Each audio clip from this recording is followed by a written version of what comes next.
Buenas noches, viajeros de lo desconocido. Soy tu orador nocturno, y esta noche te traigo algo especial. Historias que llegaron a este canal desde rincones oscuros de México. Testimonios que no deberían contarse en voz alta, pero que necesitan ser escuchados. ¿Alguna vez te has preguntado qué sucede cuando el velo entre nuestro mundo y el más allá se vuelve tan delgado que casi desaparece? Existe una creencia ancestral en México, transmitida de generación en generación, que dice que durante las festividades de Día de Muertos, del 31 de octubre al 2 de noviembre, las almas de los difuntos regresan de manera invisible al mundo de los vivos. No es solo folclore, no es solo tradición, es una verdad que miles de personas han experimentado en carne propia. En regiones como la Huasteca veracruzana, esta celebración toma un nombre particular: Santolo.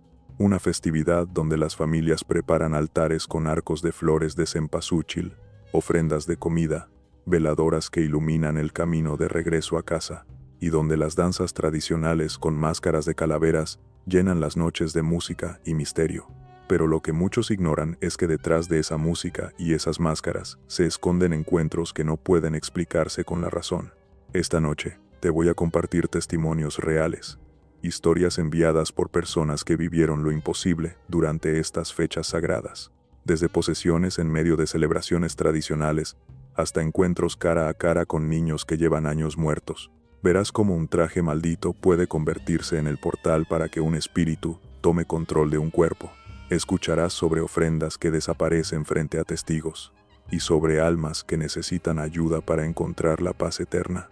¿Estás listo para adentrarte en el lado oscuro del Día de Muertos? Porque te advierto, después de escuchar estas historias, nunca volverás a ver un altar de la misma manera. Apaga las luces, ponte los audífonos, y acompáñame en este recorrido por las experiencias más perturbadoras que el velo entre mundos nos ha revelado.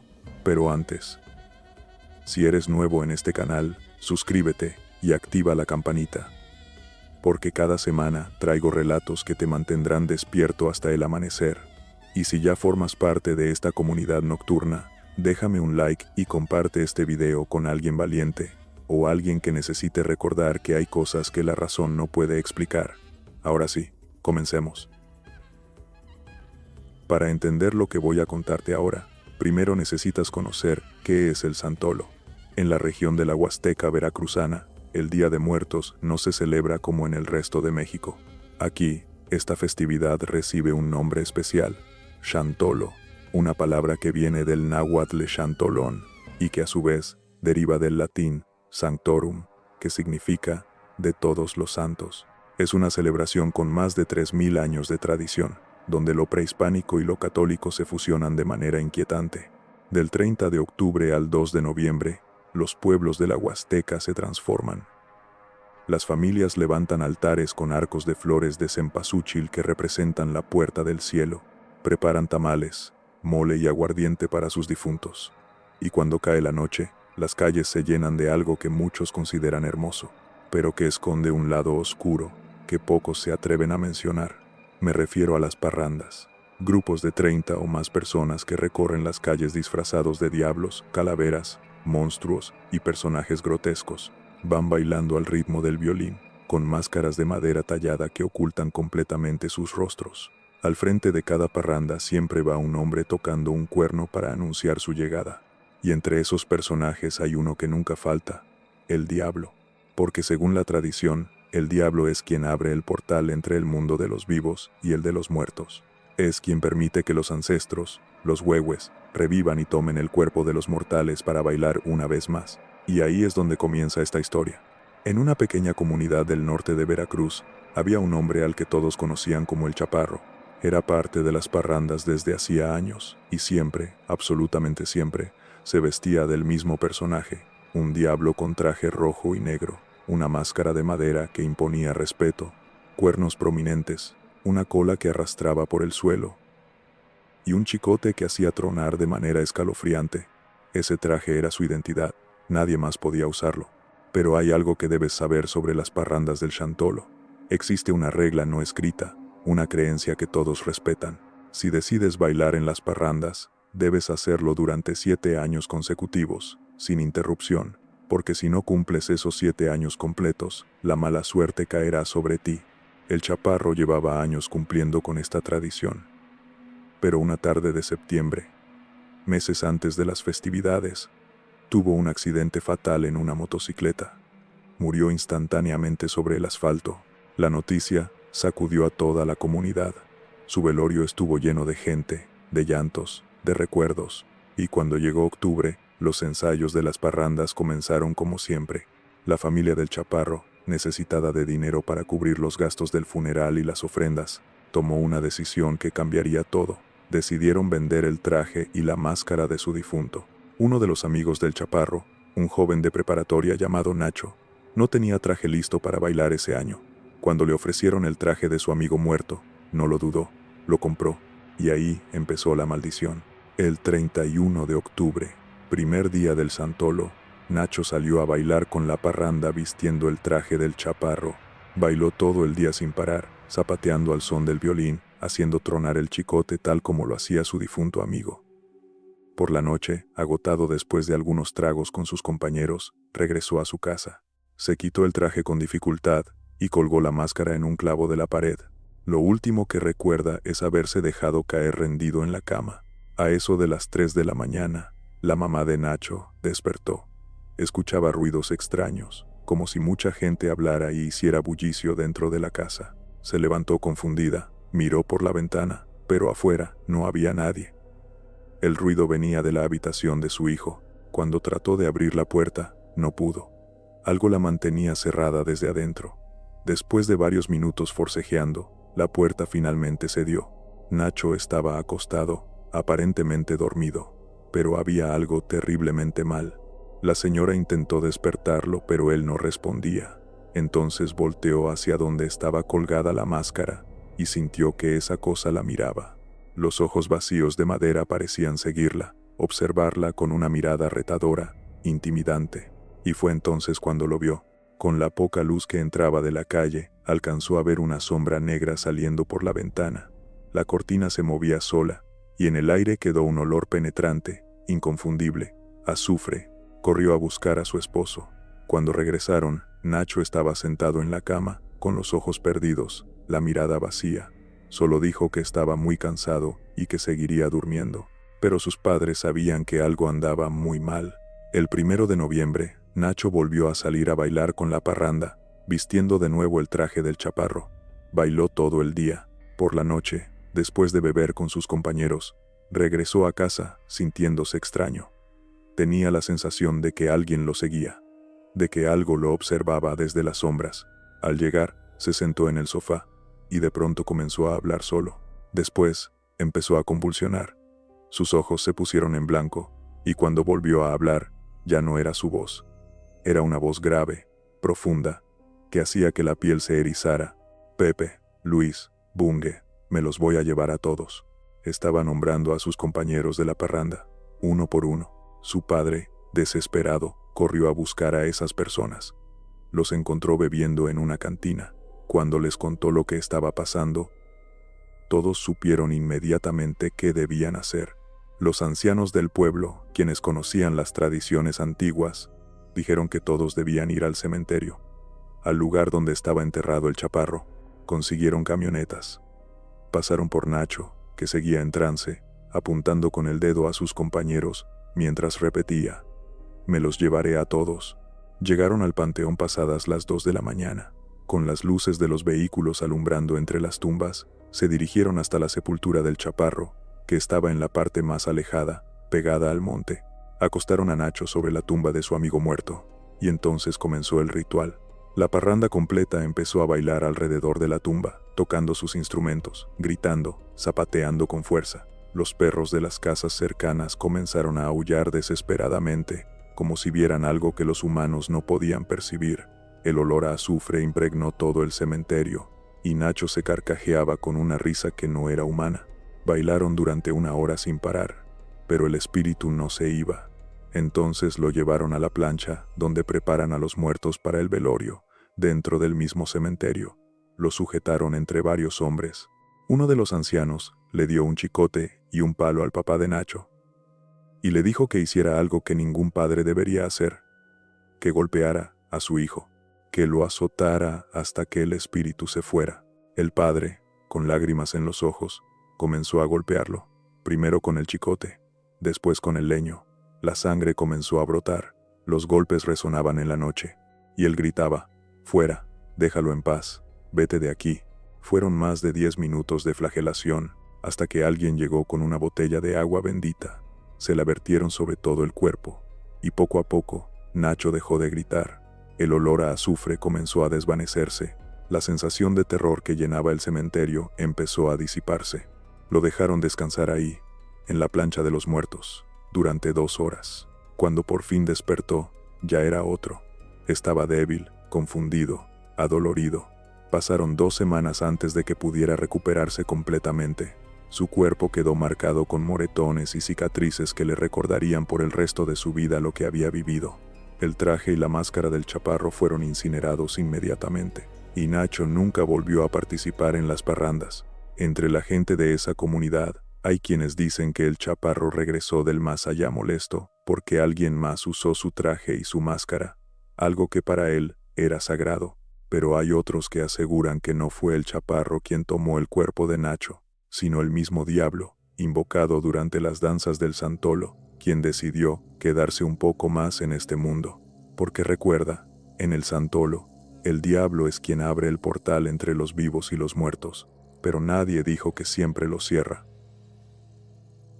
Esta historia me la compartió un maestro de nombre Ángel, originario del estado de Veracruz. Tiene 44 años ahora, pero lo que vivió ocurrió cuando consiguió su primer empleo, hace más de 2 décadas. Y lo que experimentó cambió para siempre su manera de entender el Día de Muertos. Ángel acababa de graduarse como maestro. Por medio de un amigo, supo de una vacante en una pequeña comunidad cercana a Ahualulco, muy alejada de todo. Era su primera oportunidad, así que sin pensarlo demasiado, fue a preguntar. Para su suerte, lo contrataron inmediatamente. El único problema era la distancia. La carretera estaba en pésimas condiciones, solo 2 carriles, ida y vuelta. El autobús que entraba a la comunidad pasaba únicamente 2 veces al día. Así que Ángel tuvo que tomar una decisión: quedarse allá toda la semana y regresar a su casa solo los fines de semana. Una familia del lugar le ofreció hospedaje y comida. Le dieron un pequeño cuarto de madera que estaba a un lado de la escuela, junto a su casa. Era mediados de octubre cuando llegó. Las primeras semanas fueron tranquilas. Se adaptó rápido. Los niños, 16 en total, empezaron a tomarle confianza. Pero cuando llegó el Día de Todos Santos, como en la mayoría de las escuelas en México, comenzaron los preparativos para hacer el altar de muertos. Ángel y los otros maestros se fueron al monte con los niños a buscar ramas de tinaja para formar el arco del altar. Las alumnas y los niños más pequeños se quedaron preparando los demás detalles. Algunas mamás llegaban con flores de cempasúchil, dulces y comida para la ofrenda. Todo transcurrió con normalidad ese día. A la mañana siguiente, muy temprano, después de asistir a un rosario en casa de uno de los padres de familia, Ángel se dirigió al aula para terminar de arreglar el altar. Faltaban algunos detalles. Al abrir la puerta, notó algo extraño. Había un olor, como a incienso. Pensó que algún papá había estado ahí antes que él, y no le dio mayor importancia. Estaba poniendo los últimos arreglos al altar, cuando escuchó que la puerta del salón se abría lentamente. Al voltear, vio entrar a un niño pequeño. Tendría unos 10 años. Vestía de mezclilla y botas vaqueras, pero algo en él no se veía bien. Estaba sucio, como si hubiera estado jugando en la tierra. Cuando se acercó, Ángel pudo ver que tenía los ojos llorosos. Le preguntó si vivía cerca de la escuela. El niño dijo que sí. Entonces, con la voz entrecortada, le dijo que tenía mucha hambre, que su mamá lo había regañado por comerse los dulces de la ofrenda de su casa. Ángel le dijo que no pasaba nada, que la comida de las ofrendas era justamente para eso. Tomó uno de los dulces del altar y se lo dio. El niño lo comió con una voracidad que no parecía normal. Entonces se puso a llorar otra vez. Dijo que se estaba escondiendo de su mamá porque le quería pegar. Ángel, preocupado, trató de calmarlo. El niño, entre lágrimas, le preguntó si quería unas manzanas. Ángel le dijo que sí. Entonces el niño lo tomó de la mano y lo llevó hacia la parte de atrás del salón, adentrándose en el monte. Caminaron un par de minutos hasta que llegaron a unos pequeños árboles de manzano, pero había algo raro en esos árboles. Se veían secos, como muertos, y las manzanas que estaban tiradas en el suelo también lucían secas, marchitas. El niño tomó algunas y se las dio a Ángel. Le pidió, casi suplicándole, que no le dijera a su mamá que lo había visto. Ángel le preguntó cómo se llamaba. El niño respondió, solo dime Pepe, así me dicen todos en mi casa. Entonces comenzó a comer una de esas manzanas. Ángel hizo lo mismo, y para su sorpresa, las manzanas estaban deliciosas, dulces, jugosas, todo lo contrario a cómo se veían. De pronto, sin decir nada más, el niño echó a correr hacia el salón, en dirección a las casas. Ángel pensó que se le había pasado el sentimiento y que regresaría con su familia. Él también regresó al salón. Cuando llegó, ya había algunos padres de familia y alumnos listos para seguir acomodando la ofrenda. Pasó un buen rato. Las señoras dijeron que irían por la comida y las tortillas, porque ya era hora de comer. Después de comer, todos platicaban tranquilamente. Entonces Ángel vio a los niños jugando en el salón y recordó a Pepe. Se dirigió hacia el grupo de niños para buscarlo, pero no lo vio. Preguntó por él. Ninguno de los niños supo de quién se trataba. Confundido, se acercó a una de las mamás que estaba en el lugar. Le preguntó si conocía a un niño de unos 10 años, llamado Pepe. La señora se sorprendió. Le pidió que salieran del salón. Quería hablar con él en privado. Afuera, le pidió detalles. Que describiera al niño, que le dijera qué ropa llevaba puesta, y sobre todo, que le dijera hacia dónde se había ido. Ángel, cada vez más confundido, le contó todo. La señora se quedó en silencio varios segundos, y entonces, con la mirada baja, le dijo algo que hizo que la sangre de Ángel se congelara. Ese niño había sido el hijo de un antiguo maestro de la escuela. Hace años, el maestro lo había llevado para que el pequeño se distrajera mientras él trabajaba. Su madre también los acompañaba. Pepe era un niño muy inquieto, como todos los niños.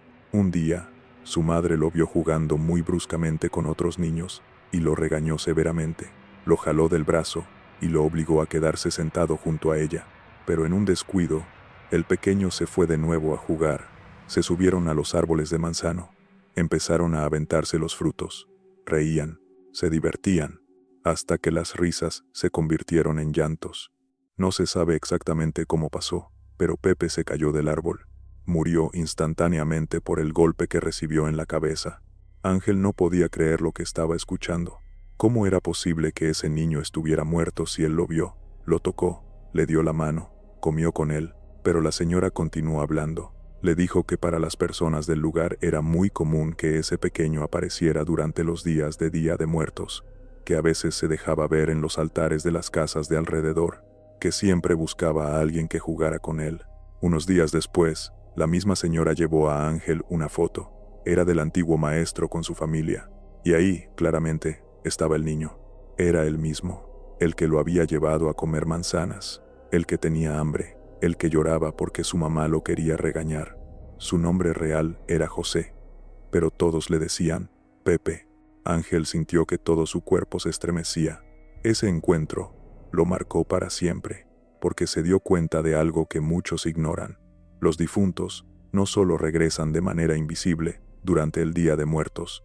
A veces se dejan ver, a veces hablan, a veces necesitan que alguien les dé un dulce del altar. Hoy, cada noviembre, Ángel pone algo de ofrenda para el pequeño Pepe, porque aprendió que los altares no solo sirven para recordar, sirven para traerlos de vuelta, aunque sea por un momento. Y él, más que nadie, sabe que eso es real, porque compartió manzanas con un niño que llevaba años muerto, manzanas que se veían secas, pero que sabían a vida. Como común, como comín, manzanas del más allá, porque los niños, incluso después de partir, siguen buscando jugar, siguen buscando dulces, siguen buscando que alguien los recuerde. Y en esos días especiales, cuando el velo se adelgaza, cuando las ofrendas llenan las casas con el aroma de las flores de cempasúchil y el copal, ellos regresan, no como fantasmas aterradores, sino como lo que siempre fueron, niños que solo quieren volver a sentirse vivos, aunque sea por unas horas, aunque sea para compartir unas manzanas. Esta historia me la compartió César Montiel, originario del puerto de Veracruz, y es una de las más inquietantes que he recibido, porque demuestra que ver el más allá no siempre es una bendición. A veces, es una maldición. La familia de César se dedicaba desde hace generaciones a la cría de ganado. Vendían leche, elaboraban queso, y de vez en cuando, vendían reses para carne. Era un negocio familiar que venía desde los tiempos de su abuelo Lauro, hace unos 70 años. El abuelo Lauro había sido uno de los hombres más adinerados del estado de Veracruz. Era un hombre duro, de sentimientos fríos. Muchos de sus trabajadores lo despreciaban, pero también era cierto que gracias a él, muchas familias del lugar comían. Durante los días de Día de Muertos, los 31 de octubre, 1 y 2 de noviembre, la venta de carne aumentaba considerablemente. Las familias preparaban sus ofrendas, sus altares con tamales, mole y todas las comidas tradicionales que a los difuntos les gustaban. César recuerda que cuando su abuela aún vivía, cada Día de Muertos era una reunión especial. Ella era muy dedicada y trabajadora. Hasta el último día de su vida, una tarde, comenzó a sentirse mal y ya no se recuperó. Su muerte fue una gran pérdida para toda la familia, pero especialmente para sus hijos. El padre de César y sus tíos tenían una costumbre muy arraigada. Cada Día de Muertos hacían un altar enorme y ponían una ofrenda especialmente dedicada a ella. También para el abuelo Lauro, que ya había fallecido. En esas fechas, la familia se volvía muy unida. A finales de un mes de octubre, hace muchos años ya, el papá de César y sus hermanos mataron un puerco que habían criado especialmente para esas fechas de fiesta. Hicieron carnitas. Pusieron el altar como era su costumbre. Ese día se la pasaron comiendo y bebiendo aguardiente. César también tomaba un poco en ocasiones especiales. Por la noche, todos estaban platicando sobre anécdotas de la familia, recordando a los que ya se habían ido. Uno de los tíos de César estaba en la sala, sentado en un sillón. El cansancio y el alcohol lo vencieron. Se quedó dormido ahí. Afuera, el resto de la familia seguía platicando. Las tías y la mamá de César preparaban comida para el día siguiente, 1 de noviembre, porque pondrían más ofrendas. De pronto, vieron que el tío que estaba dormido en la sala salía. Se les quedaba viendo con una expresión muy extraña. Preocupado, asustado, perdido. El papá de César le preguntó qué le pasaba, si se sentía bien. El tío, con lágrimas en los ojos y una voz entrecortada, respondió algo que hizo que todos se quedaran en silencio. Vi a mamacita, así le decían de cariño a la abuela. Dijo que entre sueños la había visto parada frente al altar, donde estaba su ofrenda. Al principio pensó que era parte del sueño, pero entonces abrió los ojos, y ella seguía ahí, parada, frente al altar, con una foto de ella misma en el centro. La vio claramente, comiéndose sus tamales de costilla que tanto le gustaban. Después, la vio tomar el vaso de aguardiente y empinárselo. Ella volteó a verlo, le dijo adiós con la mano, y se persignó frente a la imagen de la Virgen. El tío quiso levantarse, correr hacia ella, abrazarla, pero no pudo moverse. No pudo decir una sola palabra. Cuando por fin recuperó la movilidad, después de algunos segundos que parecieron eternos, ella ya no estaba. Había desaparecido en la puerta. Todos, confundidos y con un miedo creciendo en el pecho, entraron rápidamente a ver el altar, y lo que vieron los dejó helados. La cacerola donde estaban los tamales favoritos de la abuela estaba incompleta, faltaban unos cuantos. El vaso de aguardiente estaba a la mitad, y tenía marcas de grasa alrededor, como si realmente alguien hubiera estado comiendo ahí. Revisaron la boca y las manos del tío. No había rastros de comida, nada. Las tías comenzaron a llorar. Nadie podía creer lo que había ocurrido, pero tampoco había manera de desmentirlo. Esa noche cambió la vida del tío para siempre. A partir de ese día, se volvió aún más alcohólico. Dejó de trabajar, se la pasaba solo en las cantinas del pueblo. Pero lo peor de todo es que ahora solo hablaba de una cosa, de su madre. Decía que quería irse con ella. Tenía unos 42 años en ese momento. Era un hombre joven, pero lo que vio lo dejó profundamente afectado. Lo metieron a varios centros de rehabilitación, pero no entendía, no quería mejorar. Poco a poco cayó en una depresión que lo consumió. Su salud empeoró cada día. Le diagnosticaron cirrosis, pero seguía tomando. Por las noches, la gente del pueblo lo veía en el cementerio, junto a la tumba de su madre, orando, pidiendo que regresara. Parecía haber perdido la cordura completamente. La mujer que vivía con él lo abandonó cuando vio que la situación empeoraba. Nunca tuvieron hijos. Muchas veces, personas del lugar contaban que lo veían tirado en los montes, llorando, gritando el nombre de su mamá, diciendo que quería irse con ella. César recuerda haberlo visto así. Dice que se le llenan los ojos de lágrimas cuando lo recuerda. En sus últimos días, era como un niño pequeño. Solo tenía a su abuela en la cabeza. Un día de agosto, a altas horas de la madrugada, uno de los trabajadores de un rancho vecino llegó a avisar a la familia que el tío había sido encontrado sin vida en un vado dentro del rancho. Murió por su avanzado mal en el hígado, pero algunos familiares comenzaron a decir algo que la mayoría consideró absurdo. Decían que la abuelita se lo había llevado, que desde el día que ella regresó a comer sus tamales, había venido a buscarlo, y que finalmente se lo había llevado con ella. Hoy en día, la familia sigue poniendo ofrendas cada año, para la abuela y también para el tío, porque aprendieron algo que muchos ignoran: ver el más allá no siempre es un regalo. A veces, abre una puerta que ya no puede cerrarse. A veces, ver a los muertos hace que quieras irte con ellos. Y a veces, ellos regresan no solo para disfrutar sus ofrendas, sino para llevarse a alguien con ellos. Esta historia me la compartió el joven Eric Monfit, originario del estado de Veracruz, y es un testimonio que te hará reconsiderar cada vez que veas a alguien pidiendo ayuda en un camino solitario durante el Día de Muertos, porque a veces, quienes necesitan ayuda, ya no pertenecen a este mundo. A finales de la década de los 70, el pueblo de Eric era aún más pequeño que ahora. Su familia siempre había sido muy humilde, pero trabajadora. Su padre se dedicaba al negocio de la madera, la elaboración de carbón y especialmente a la cría de cerdos. Los engordaba en un chiquero detrás de la casa y los vendía 3 o 4 veces al año, entre 8 y 11 animales cada vez. Cuando llegaban los meses de noviembre y diciembre, las fiestas, las comuniones, las confirmaciones y los bautizos llenaban la zona. Y para el papá de Eric, esos eran días muy buenos. Le hacían muchos pedidos de cerdos. Uno de esos años, un señor dueño de uno de los aserraderos más grandes de la región le apartó 3 de los cerdos más grandes que tenía. Quería que estuvieran listos para una noche antes del 2 de noviembre. Celebraría el Día de Muertos con toda su familia y conocidos, con ofrendas y un gran festín. El padre de Eric no tenía camioneta propia. Cada vez que tenía que entregar en lugares alejados, le pedía prestada la camioneta a uno de sus tíos. Y como eran 3 animales pesados, le pidió a un amigo, Benito, que lo acompañara para ayudarle a subirlos y bajarlos. Llegó el día acordado, 1 de noviembre. Por la tarde, el cielo estaba completamente nublado.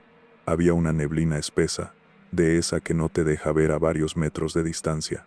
La mamá de Eric le rogó a su esposo que no fuera, que esperara hasta el día siguiente por la mañana. El camino hacia aquella hacienda era muy peligroso. Voladeros, caminos estrechos, pero el padre era un hombre necio, acostumbrado a hacer lo que quería. Benito también le decía que no sería fácil llevar 3 animales de más de 110 kilos cada uno en una camioneta pequeña de 6 cilindros, pero no hubo poder humano que lo hiciera cambiar de opinión. Subieron los puercos a la camioneta. La mamá de Eric se veía muy preocupada. Eric, siendo el hijo menor, casi un niño aún, siempre acompañaba a su padre a donde quiera que fuera, especialmente si iba en camioneta. Esa tarde subieron a la camioneta y se fueron. Los cerdos iban atados a los tubos de la batea, tironeando, haciendo que la camioneta se moviera bruscamente. La neblina se hacía cada vez más pesada, y la noche comenzaba a caer. Eric, siendo un niño, no veía ni se daba cuenta de los peligros que conllevaba transitar un camino así, rocoso, mojado, estrecho. De pronto, a lo lejos, divisó unas pequeñas luces. Parecían estar a la orilla del camino. Unos minutos después, se dieron cuenta de que ahí había una pequeña casita donde vendían aguardiente. El padre se detuvo. Mandó a Benito a comprar una botella de medio litro. Un poco para el frío, no hace daño, decía. Cuando Benito regresó, además del aguardiente, traía un refresco en bolsa para Eric. Siguieron avanzando por aquel sinuoso camino. Un par de kilómetros más adelante, los cerdos comenzaron a gritar descontroladamente. Chillaban como si algo los aterrorizara.